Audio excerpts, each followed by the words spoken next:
बहुजन हृदय सम्राट Bhim army chief और आज़ाद समाज पार्टी के राष्ट्रीय अध्यक्ष चंद्रशेखर आज़ाद ने बिहार में हो रहे बौद्धों के अन्याय पर पहले तो संसद भवन में गरजे और उनके अधिकारों को लेकर मांग किए। उसके अलावा दोस्तों जैसे ही संसद भवन से बाहर निकलते हैं और उनको पता चलता है कि बीटीएमसी एक्ट 1949 को लेकर के भारत की नहीं बल्कि पूरे दुनिया के बौद्धों का जो पवित्र स्थल है महाबोधि विहार, उसको लेकर के आमरण अनशन भूख हड़ताल बौद्ध भिक्षु और भिक्षुणी कर रहे हैं। उसके बाद तुरंत बाद ही चंद्रशेखर आज़ाद ने ट्वीट कर दिया और ट्वीट करके सरकार से, प्रधानमंत्री से ये सवाल दाग दिए ताबड़तोड़ कि आखिर आप इस प्रकार के रूल्स को कैसे लागू कर सकते हैं जो रूल संविधान लागू होने के पहले हुआ था। दोस्तों चंद्रशेखर आज़ाद जी ने एक लंबा चौड़ा पोस्ट लिखे और पोस्ट में उन्होंने क्या मांग किया है मैं आपको पढ़ के सुनाता हूं। चंद्रशेखर आज़ाद जी पोस्ट में लिखते हैं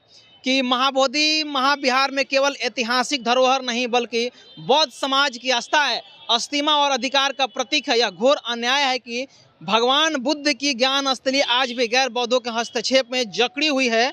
महाबोधि महाविहार पर बौद्ध भिक्षु भिक्षुणियों का प्राकृतिक और ऐतिहासिक अधिकार है जिसे छीना नहीं जा सकता है। मैं आमरण अनशन पर बैठे भिक्षु भिक्षुणियों की दृढ़ता और साहस को नमन करता हूँ। यह केवल भूख हड़ताल नहीं बल्कि हजारों वर्षों से चले आ रहे अन्याय के खिलाफ बौद्ध समाज का एक क्रांतिकारी प्रतिरोध है। यह लड़ाई केवल महाबोधि महाविहार की मुक्ति नहीं बल्कि बहुजन समाज के आत्मसम्मान और सांस्कृतिक पुनरुद्धार की भी है।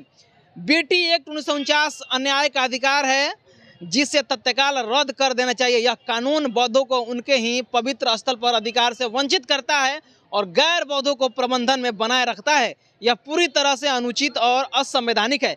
मैं पूरे बहुजन समाज की ओर से प्रधानमंत्री नरेंद्र मोदी से विनम्र निवेदन करता हूं कि महाबोधि महाविहार को तुरंत बौद्ध भिक्षुओं को सौंपा जाए।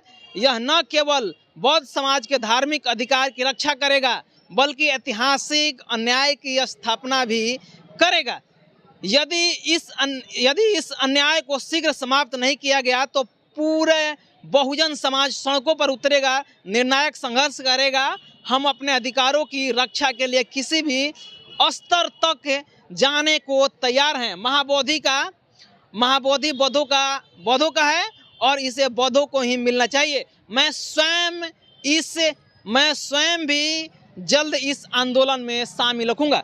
तो भीम आर्मी चीफ चंद्रशेखर आज़ाद ने लंबा चौड़ा पोस्ट दे करके जो महाबोधि बिहार में जो लोग धरना प्रदर्शन पीसफुल हंगर स्ट्राइक कर रहे हैं उस स्ट्राइक को संघर्ष किया और अपने ट्विटर के माध्यम से, इससे पहले लोकसभा में उनको जब बोलने का मौका मिला तो उन्होंने बाकायदा महाबोधि महाविहार को लेकर के बात रखी थी और उन्होंने ये साइज किया था, उन्होंने ये जाहिर किया था कि ये बौद्ध महाविहार जो है वो बौद्धों का है, बौद्धों को दे देना चाहिए। जो बीटी एक्ट 1949 है उसको ख़त्म कर देना चाहिए क्योंकि ये संविधान लागू होने से पहले बनाया गया था और संविधान आज के डेट में लागू है।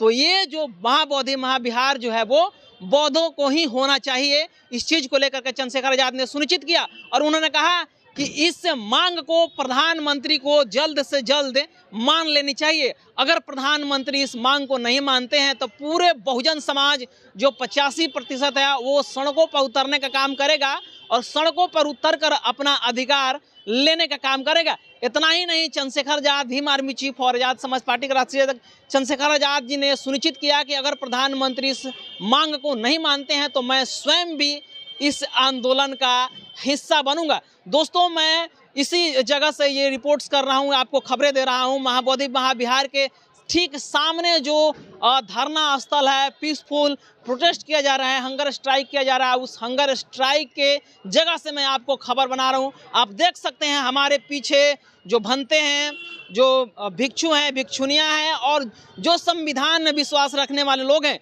जो गौतम बुद्ध के विचारों पर चलने वाले लोग हैं, जो बहुजन समाज संविधान में आस्था रखता है, विश्वास रखता है, बुद्ध को न केवल शांति का प्रतीक मानता है बल्कि बुद्ध को अपने आत्मा में आत्मसात करता है, उन सब के लिए एक बहुत बड़ा चैलेंजिंग है और उन्होंने ये ठाना है कि इस बार लड़ाई भले ही लंबी चलेगी लेकिन हम लोग लड़ने के लिए तैयार हैं। बहरहाल चंद्रशेखर आज़ाद को ट्वीट को और जो संसद में अपनी बात को रखे हैं, जो बौद्ध समाज का जो है बात है वो उन्होंने संसद भवन में बात को रखे, उस बात को आप किस प्रकार से देख रहे हैं, प्रतिक्रिया जरूर दीजिएगा। और चैनल पर पहली बार आए तो चैनल को सब्सक्राइब करें, वीडियो को लाइक करें, शेयर करें। पेज पर देख रहे हैं तो पेज को भी लाइक और फॉलो जरूर कीजिएगा। मिलते हैं एक अगले खबरों के साथ, तब तक बहुत बहुत धन्यवाद। Thank you.